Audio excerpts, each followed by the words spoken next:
নমস্কার, আমি অনির্বাণ চৌধুরী। শুরু করছি এডিট পেজ। লকডাউনের একটা ইনিংস শেষ করে দ্বিতীয় ইনিংসে ব্যাট করছি আমরা।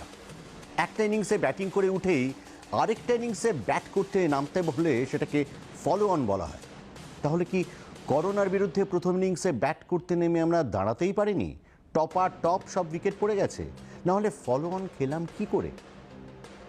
অনেকেই বলবেন করোনার বিরুদ্ধে লড়াই এটা এমন একটা মারণ ভাইরাস যা বিশ্বজুড়ে দাপিয়ে বেড়াচ্ছে। এখানে ক্রিকেটের ওই সোজা সাপটা নিয়ম চলে না, বরং 22শে মার্চ জনতা কারফিউ আর 24শে মার্চ থেকে লকডাউন করে আমরাই প্রথম ইনিংসে জিতেছি।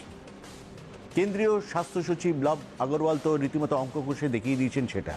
আর লকডাউন না হলে 15ই এপ্রিলের মধ্যে এদেশে করোনা আক্রান্তের সংখ্যা হয়ে যেত 8,20,000। লব আগরওয়াল তাই বলেছেন। সেখানে 16 এপ্রিলেও আমরা 13,000 পার করিনি। সুতরাং নিশ্চিতভাবে এই লকডাউন আমাদের লড়াইয়ে এগিয়ে রেখেছে। মুশকিল হচ্ছে লব আগরওয়ালের গোটা অঙ্কটাই দাঁড়িয়েছে বেশ কিছু ধরে নেওয়া তথ্য এবং হিসেবের ওপর। কোনো সমীক্ষায় পাওয়া তথ্যের ওপর ভিত্তি করে তিনি অঙ্ক কষেননি। স্বাস্থ্য সচিবের কাছে একটাই প্রামাণ্য তথ্য আছে, সেটা হলো এদেশের টেস্ট করার সরকারি হিসেব। যে হিসেব বলছে 130 কোটির ভারতে এখনো পর্যন্ত মাত্র 2 লাখ টেস্ট হয়েছে, যেখানে আমেরিকা প্রতিদিন 1 লক্ষ টেস্ট করছে। সুতরাং হিসেবের গোড়াতেই যে বেশ খানিকটা গলদ আছে তা কিন্তু ধরে নেওয়াই যায়। সত্যি বলতে কি, এদেশে করোনা আক্রান্তের সংখ্যা বৃদ্ধির গ্রাফটা দেখে কিন্তু খুব একটা স্বস্তি পাওয়া যাচ্ছে না। লকডাউনের প্রথম সপ্তাহে সংখ্যা বৃদ্ধির গ্রাফটা একটু ফ্ল্যাট ছিল, মানে নির্দিষ্ট একটা হারে বাড়ছিল। তারপর থেকে কিন্তু লাফিয়ে লাফিয়ে বাড়ছে। এই বৃদ্ধির গ্রাফটা দেখলে আতঙ্ক বাড়তে তো বাধ্য। সঙ্গে ধরুন টেস্ট না হওয়া সংখ্যাটা। তাহলে লকডাউন করে লাভ কি হলো? লাভ হলো একটাই, একটু সময় কেনা গেল নিজেদের গুছিয়ে নেওয়ার জন্য। আর হাসপাতালে ভর্তি হওয়ার দরকার বা ভেন্টিলেশনের মতন জরুরি পরিষেবা দরকার এমন রোগীর সংখ্যাটাকে একটু কমিয়ে দেওয়া গেল। কিন্তু সত্যি কি আমরা লকডাউনের সময় নিজেদের চিকিৎসা ব্যবস্থাকে গুছিয়ে নিতে পেরেছি, নাকি লকডাউনই একমাত্র ওষুধ সেটা ধরে নিয়ে সময় নষ্ট করছি? তাহলে কিন্তু প্রাণও যাবে, অর্থনীতিও যাবে। এখন পর্যন্ত যা দেখছি তাতে কিন্তু ফলো অন খাবার কথাটাই বেশি করে মনে আসছে। The very fact that we are preparing ourselves for the worst, we are preparing for hundreds and thousands of COVID hospitals and ICU beds and ventilators and managing the PPEs and all those things in big numbers. চিকিৎসা বিশেষজ্ঞদের একাংশ দাবি করতে শুরু করেছেন দেশজুড়ে corona সংক্রমণ কোনো মতেই ঠেকানো যাবে না, তা হবে। কেউ কেউ বলছেন অন্য ভাইরাসের মতো করোনা নিজে থেকেই মিলিয়ে যাবে না, যথেষ্ট সংখ্যক মানুষকে সংক্রমিত না করা পর্যন্ত করোনা ছড়াতেই থাকবে। ভাইরাসের সংক্রমণ দুভাগে রোখা যায়, এক প্রতিষেধক প্রয়োগ, কিন্তু করোনা ভ্যাকসিন এখনো তৈরি হয়নি। 2 মানুষের শরীরে ভাইরাসের বিরুদ্ধে নিজে থেকেই প্রতিরোধ ক্ষমতা গড়ে ওঠা। এক্ষেত্রে করোনার স্বাভাবিক প্রতিরোধ ক্ষমতা গড়ে উঠতেও কোনো দেশে দেখা যায়নি। লকডাউন করেও করোনা সংক্রমণ বন্ধ করা যায়নি। প্রতিদিনই সংক্রমিত রোগী ও মৃতের সংখ্যা বাড়ছে। করোনার শেষ কোথায়? চিকিৎসা বিজ্ঞানীদের একাংশ একটাই সমাধান সূত্র খুঁজে পাচ্ছেন। দেশের মোট জনসংখ্যার 60% মানুষের মধ্যে করোনা সংক্রমণ হলো। এরপর সংক্রমিত হওয়ার মতো মানব শরীর খুঁজে পেল না ভাইরাস। সংক্রমণের সুযোগ না পেয়ে ভাইরাসটি কার্যক্ষমতা হারিয়ে ফেলল। চিকিৎসা পরিভাষায় একে বলে হার্ড ইমিউনিটি বা সার্বিক প্রতিরোধ ক্ষমতা। তাহলে লকডাউন ঘোষণা করা হলো কেন? কেনই বা লকডাউনের মেয়াদ বাড়ানো হলো? চিকিৎসা বিজ্ঞানীরা বলছেন লকডাউনের একটাই উদ্দেশ্য, ভাইরাস সংক্রমণের গতি রোধ করা। কেন? করোনা সংক্রমিত রোগীদের 80% শরীরে নামমাত্র লক্ষণ দেখা যায়। মাত্র 20% সংক্রমিত রোগীর হাসপাতালে চিকিৎসার প্রয়োজন হয়। হাসপাতালে ভর্তি রোগীদের মাত্র 5% ইনসেন্টিভ কেয়ারের প্রয়োজন হয়। করোনা অতি দ্রুত বিপুল সংখ্যক মানুষকে সংক্রমিত করে ফেলতে পারে। বিশেষজ্ঞদের হিসেব ছিল মাত্র 3 মাসেই ভারতের 60% মধ্যে ছড়িয়ে পড়তে পারে করোনা। সেক্ষেত্রে গুরুতর সংক্রমিতের সংখ্যা এত বেশি হতো যে সরকার চিকিৎসা পরিষেবা দিতেই পারত না। সেই সময় কিনতেই লকডাউনের পথে হাঁটেন নরেন্দ্র মোদী। ইতিমধ্যেই দেশজুড়ে 602টি হাসপাতালকে করোনা চিকিৎসার জন্য রেডি রাখা হয়েছে। হাসপাতালে চিকিৎসার জন্য 1 লক্ষেরও বেশি করোনা স্পেশাল বেড তৈরি হয়েছে। গুরুতর রোগীদের জন্য 12,000 ক্রিটিক্যাল কেয়ার বেড তৈরি রাখা হয়েছে। আপৎকালীন পরিস্থিতির জন্য ৪৯,০০০ ভেন্টিলেটর তৈরি রাখছে কেন্দ্র। অর্থাৎ করোনা কোথায় পৌঁছতে পারে তা গোড়া থেকেই জানতো কেন্দ্র ও রাজ্য সরকারগুলি। লকডাউন জারি করে পরিকাঠামোটি তৈরি করে নিল তারা। ব্যুরো রিপোর্ট, জি24 ঘন্টা। লকডাউনের সময়সীমা ৩রা মে পর্যন্ত বাড়িয়ে দিল কেন্দ্র। অধিকাংশ রাজ্যই লকডাউনের মেয়াদ বাড়ানোর দাবি জানিয়েছিল, তাই কি আপত্তি করেনি। বরং কেন্দ্র ঘোষণার আগেই পশ্চিমবঙ্গ, পাঞ্জাব ও মহারাষ্ট্র ৩০শে এপ্রিল পর্যন্ত লকডাউন ঘোষণা করে দেয়। মোদি আরও ৩ দিন বাড়ালেন। কিন্তু মাত্র ৩ দিন কেন? অর্থনৈতিক বিশেষজ্ঞরা বলছেন এই বাড়তি 3 দিনে কোনো মহাভারত অশুদ্ধ হবে না। কারণ ১লা মে শুক্রবার, ওই দিন শ্রমিক দিবসের ছুটি, শনি ও রবিবার ছুটি। ৩০ এপ্রিল পর্যন্ত লকডাউন থাকা যা ৩রা মে পর্যন্ত, সেটাও তাই। অর্থনীতির চাকা ঘুরতে ঘুরতে সেই ৪ঠা মে অর্থাৎ সোমবারই হয়ে যাবে। ততদিনে কি করোনা নিয়ন্ত্রণে আসবে? যদি না আসে তাহলে কি করবেন মোদি? আমি নিশ্চিত স্বাস্থ্য বিশেষজ্ঞরা লকডাউনের মেয়াদ বাড়ানোর পক্ষে জোরালো সওয়াল করবেন। যেমন চীন ইউহানে ৭৬ দিন লকডাউন জারি রেখেছিল। যদিও ওটা চীনের একটি প্রদেশ, বাকি দেশে অর্থনৈতিক যে কর্মকাণ্ড সেগুলো কিন্তু জারি ছিল। এখানে গোটা ভারতের ব্যবসার চাকা থেমে গেছে। মে মাসে ফের লকডাউনের মেয়াদ বাড়ালে অর্থনীতিবিদ ও শিল্পপতিরা হৈ হৈ করে উঠবেন। কারণ তাহলে ক্ষুদ্র ও মাঝারি শিল্প প্রায় মৃত্যুর দোরগোড়ায় পৌঁছে যাবে। রবি শস্য কাটার লোক পাওয়া যাবে না। দিন আনি দিন খায় মজদুররা, তারা সব ঘরে বসে রয়েছেন। তাদের একাংশ না খেতে পেয়ে মারা যাবেন। বাকিরা পেটের জ্বালায় লুটপাট, চুরিকার, চারমানি সব করতে শুরু করবেন। আইন শৃঙ্খলার সমস্যা হবে। আবার করোনা ছড়াতে দেওয়ার ঝুঁকিও তো নেওয়া যায় না। তাহলে মহামারী বহু মানুষের জীবন ছিনিয়ে নেবে। অদ্ভুত একটা শাঁখের করার। চিকিৎসক না অর্থনীতিবিদ, কাদের পরামর্শ শুনবেন প্রধানমন্ত্রী, কোন পথে এগোবেন? প্রশ্নটা এখন থেকেই উঠতে শুরু করে দিয়েছে। কারণ প্রশ্নটা সহজ নয়।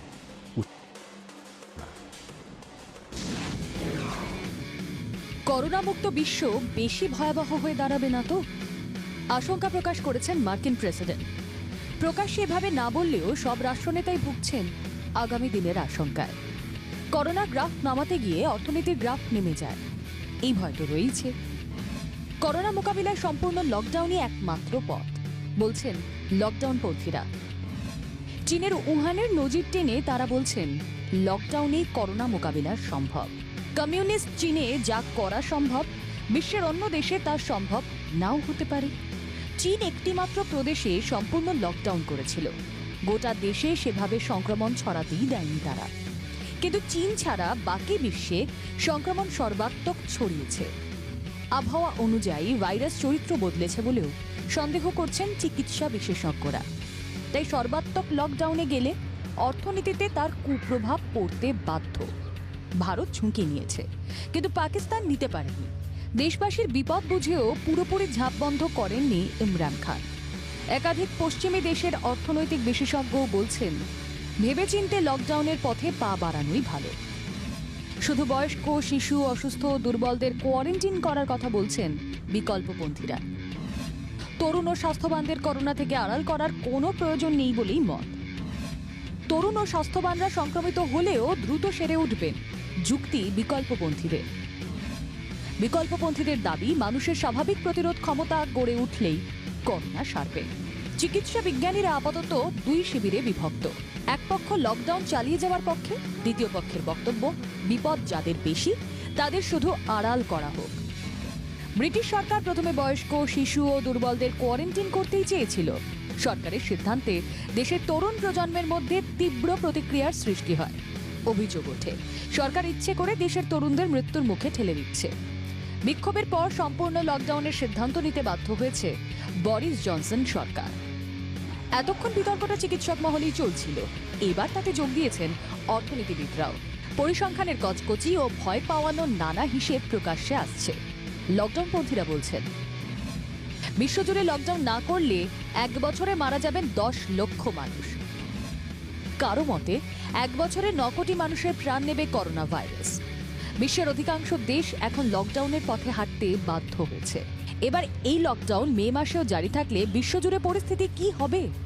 অর্থনীতিবিদরা বলছেন মে মাসেও করোনা নিরাময় না হলে ওষুধের আকাল দেখা দিতে পারে।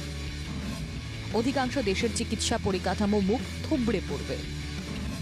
কৃষি শ্রমিকের অভাবে উৎপাদন বন্ধ হয়ে যাবে, খাদ্য সংকট দেখা দেবে। কেউ কখনো কল্পনা করেননি এমন অর্থনৈতিক সংকটের মুখে পড়বে বিশ্ব। বিশ্বজুড়ে আর্থিক সংকট হলে ভারত তার কুপ্রভাব এড়াতে পারবে না। খাদ্য সংকটের আশঙ্কা আমাদের নেই, কিন্তু বেকারির বিভীষিকা এখনই মাথা তুলতে শুরু করেছে। লকডাউনে যে আর্থিক সমস্যা হচ্ছে তা প্রধানমন্ত্রীর কথাতেই পরিষ্কার। तो ये महंगा जरूर लगता है, बहुत बड़ी कीमत चुकानी पड़ी है, लेकिन भारतवासियों की जिंदगी के आगे इसकी कोई तुलना नहीं हो सकती।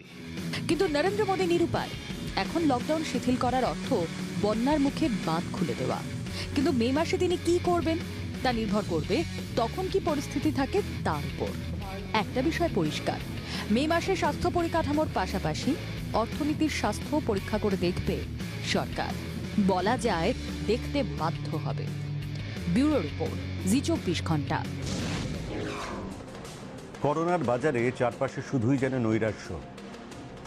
স্কোরবোর্ডে বিপক্ষের রান বাড়তে থাকার মতো করোনায় আক্রান্ত আর মৃতের সংখ্যা বেড়ে যাওয়া দেখতে আর ভালো লাগছে না। তবে ভেঙে পড়বেন না, ভরসা দেবার মতন কয়েকটা ভালো খবর শোনাবো। ডিসেম্বরের মাঝামাঝি প্রথম খবরটা পেয়েছিলাম। চীন স্বীকার করলো বছরের প্রথম দিনে। প্রথমে কেউ পাত্তা দেয়নি, এমনকি চীনে যখন ভাইরাস ছড়াচ্ছে তখনও কোনো দেশ ভয়ের কিছু দেখেনি। কিন্তু এখন পরিস্থিতিটা দেখুন, সংক্রমণের তালিকায় নামতে নামতে 7 নম্বরে গিয়ে নেমেছে চীন, সবার উপরে আমেরিকা। যে দেশের সামান্যতম পরিকাঠামো রয়েছে তারাই মরিয়া হয়ে করোনার ভ্যাকসিন খুঁজছে।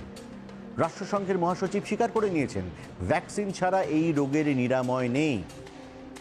তাহলে আমাদের দেশে যে লকডাউন চলছে সেটা কেন? রাহুল গান্ধী সকলকে অবাক করে দিয়েছে। One of those rare occasions তিনি একটা যুক্তিপূর্ণ কথা বলে ফেলেছেন। সেটা হলো লকডাউন হচ্ছে স্টপ বাটন নয়, পজ বাটন। অর্থাৎ যতদিন লকডাউন চলছে করোনা হু হু করে ছড়াবে না, লকডাউন তুললেই সেটা ছড়াবে। তাহলে মেয়াদ বাড়ালেন কেন মোদি? চিকিৎসা পরিকাঠামো তৈরি করার সময় কিনতে। তবে মেয়াদ বাড়ানোর আগে দেশের প্রতি অঞ্চলের একেবারে ব্লকস্তরের পরিস্থিতি তিনি খতিয়ে দেখতে চান। শিল্পক্ষেত্র, শ্রমক্ষেত্র, শিক্ষাক্ষেত্র, স্বাস্থ্যক্ষেত্র সবার পরামর্শ নিচ্ছেন তিনি, এক্সপার্টদের। 11টি দায়িত্বপ্রাপ্ত গোষ্ঠী সবার সঙ্গে কথা বলে প্রধানমন্ত্রীকে পরিস্থিতি বুঝিয়েছে। তারপর স্বাস্থ্যমন্ত্রী হর্ষবর্ধন নিজে বলেছেন আগামী কয়েক সপ্তাহে সম্ভাব্য সবচেয়ে খারাপ পরিস্থিতি ধরে নিয়ে এগোচ্ছেন তারা। চীনের জৈব বিজ্ঞানী হন বা প্রকৃতি আবিষ্কারকর্তা জেনেই হন, তিনি করোনাকে এমনভাবে প্রোগ্রামিং করেছেন যে সৃষ্টির সবচেয়ে বুদ্ধিমান জীবও সেই ধাঁধা ভেদ করতে পারছে না। প্রতি দেশে, প্রতি রাজ্যের মানুষের জ্ঞানের থেকে 2 কদম এগিয়ে থাকছে মারণ ভাইরাস। চীন ছাড়া যেই দেশে এখনো পর্যন্ত ভাইরাসের সঙ্গে মেধার যুদ্ধ হয়েছে, মানুষই কিন্তু কিস্তিমাত হয়েছে। ভারত এখনো অল আউট যুদ্ধে নামেনি। সম্মুখ সমরের দিনটা বারবার পিছিয়ে দিচ্ছেন মোদি, কিন্তু একদিন তো অদৃশ্য শত্রুর মুখোমুখি হতেই হবে। তখন কি হবে? বিশেষজ্ঞরা বলছেন করোনা একেবারে কুপকাত করে দেবে। ঠিক পরিস্থিতিটা তা নয়, পরিস্থিতিটা এতটা নেতিবাচক একদমই নয়। ধোঁয়াটে মেঘের ফাঁক দিয়ে কিছুটা আশার আলো উকিয়ে দিচ্ছে। অসম হলেও লড়াই করার কয়েকটা ঢাল তরোয়াল ভারতীয় স্বাস্থ্য ব্যবস্থাতেও রয়েছে।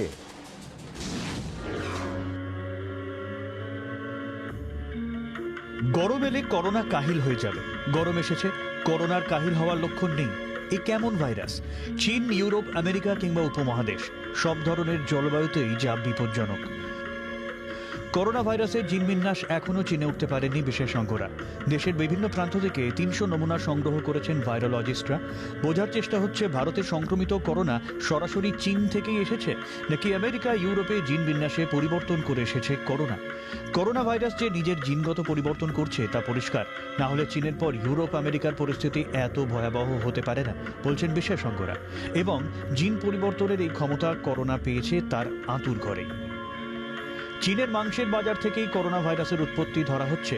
সেখানে এক খাঁচাতেই বিভিন্ন দেশের প্যাঙ্গোলিন ও বাদুড় রাখা ছিল। বিভিন্ন জলবায়ু থেকে আসা প্রাণীদের শরীরে ছড়ায় করোনা ভাইরাস, তাই সব ধরনের আবহাওয়াতেই কম বেশি সক্রিয় থাকছে করোনা। তবে এই বিপদবার্তার মধ্যেই আশার আলো শুনিয়েছেন অক্সফোর্ড বিশ্ববিদ্যালয়ের বিশেষজ্ঞরা। তারা বলছেন সেপ্টেম্বরের মধ্যেই করোনার প্রতিষেধক তৈরি করে ফেলা যাবে। যদিও এই দাবির সঙ্গে একমত নন বিশ্বের অধিকাংশ চিকিৎসা বিজ্ঞানী। তাদের মতে বহু পরীক্ষা নিরীক্ষার পর একটি ভ্যাকসিন বাজারে ছাড়ার উপযুক্ত হয়। সেই হিসেবে করোনা ভ্যাকসিন বাজারে আসতে লেগে যাবে 1.5 বছর। এই কদিন আক্রান্তদের চিকিৎসার কি হবে? একমাত্র ভরসা সেরে ওঠা রোগীদের রক্তরস বা প্লাজমা। বিজ্ঞানীরা বলছেন সুস্থ হয়ে ওঠা রোগীদের প্লাজমায় প্রচুর পরিমাণে অ্যান্টিবডি থাকে। সেই প্লাজমা অসুস্থ রোগীর শরীরে ওষুধ হিসেবে প্রয়োগ করা যেতে পারে। যদিও প্লাজমাটিও প্রয়োগের উপযুক্ত কিনা তা বিচার করে দেখতে হবে। আমেরিকা, ইউরোপে ইতিমধ্যেই প্লাজমা চিকিৎসা শুরু হয়ে গেছে। ভারতীয় চিকিৎসকরাও এই পদ্ধতিতে পা বাড়াতে আগ্রহী, কিন্তু সতর্কতাও বজায় রাখছেন তারা। ব্যুরো রিপোর্ট, জি 24 ঘন্টা।